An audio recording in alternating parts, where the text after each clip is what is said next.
Welcome Wizards and Muggles and Squibs, enter Wands by Elvyn. For today's wand, I have the wand of the mother of the Malfoy family, Narcissa Malfoy. Her wand is very nice actually. The handle isn't as pointy as you think it is. The handle does have these little beads on it, but it's not that bad to hold of. Has this little gem at the point of it, and overall this wand is likable. It's pretty simple, but I like it for Narcissa. Kind of crazy to think that Narcissa saved Harry from Voldemort all just because she wanted to know if her son was okay. And I think because of that, Harry got saved by motherly love, not once, but twice in his life, which I think is amazing. In this video, we'll be doing our first installment of Theories series. This series is going to be about where we take theories and I will discuss it a little bit further and put my own opinions on it. Now, I do have a few points and evidence about these theories, so we will go over them and we will discuss whether or not this theory might be true or is absolutely absurd.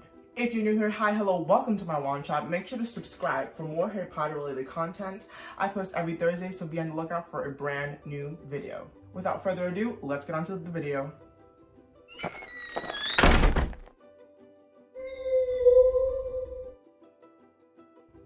For the first installment of our theory series, we will be discussing, is Dumbledore death? Now, of course, we all know and love Dumbledore. He was the headmaster of Hogwarts and lived a very long life. He was loved by many, and he unfortunately did perish due to Snape and the army of Death Eaters.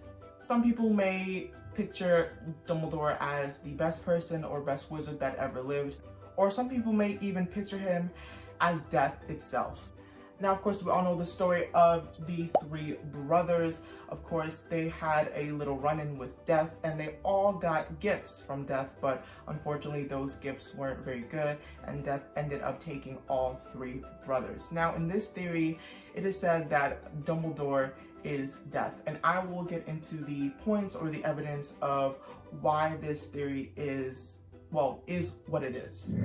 For the first point, we have Dumbledore is paired with Fawkes. As we know, Fawkes is his phoenix, and it is said that phoenixes do live eternal lives. Since Dumbledore is paired with Fawkes, that kind of shows symbolism between death and life, and how Dumbledore truly held on to life to its fullest, and he didn't want to die, or maybe he made other people sort of die.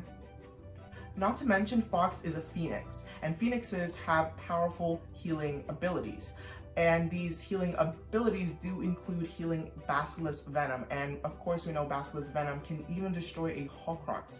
So that is a really, really powerful creature that Dumbledore has on his side. Point number two is that Dumbledore is the only wizard Voldemort ever feared. As we know, it is mentioned multiple times in the movies and in the books. That's why Hogwarts is supposedly the most safest place on Earth, because Voldemort would never dare to step foot in Hogwarts due to Dumbledore being there, and he knows that Dumbledore can put up a pretty good fight. He does have the Elder Wand in his hand, and he knows a couple of spells that can really put him down.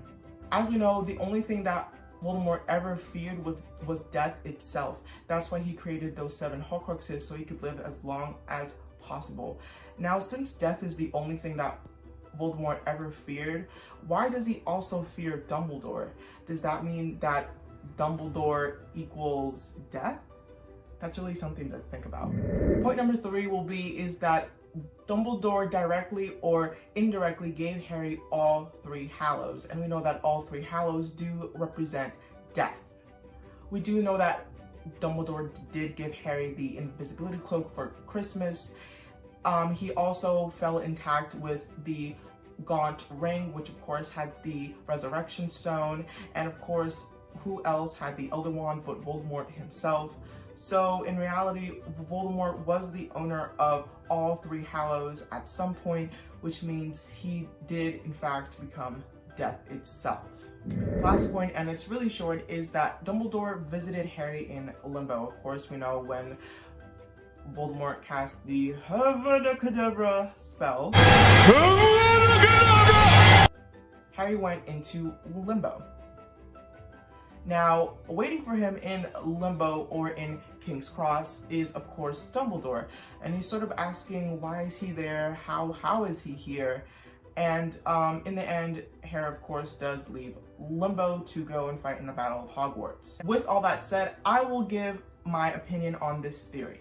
I will say personally that this theory does make a lot of sense, but I think that in the end, Dumbledore did truly care about Hogwarts and its safety. He tried every which way to protect his students from not dying or getting petrified, or just trying overall to keep the school safe and to keep the title of safest place in the wizard world. Now, Dumbledore could have just simply shut down the school for maybe a year or until it's safe to come back for all the students that actually do want to continue their wizarding studies to be safe and sound. But those were my thoughts. If you guys have any other different opinions or maybe even a theory of your own, make sure to leave it down in the comment down below, and I may even put it in a future video, or maybe I can even discuss it in a video, so make sure to leave a comment down below. If you enjoyed this video, make sure to leave a like, and of course don't forget to subscribe. But as always, keep your wands up at the ready. Always.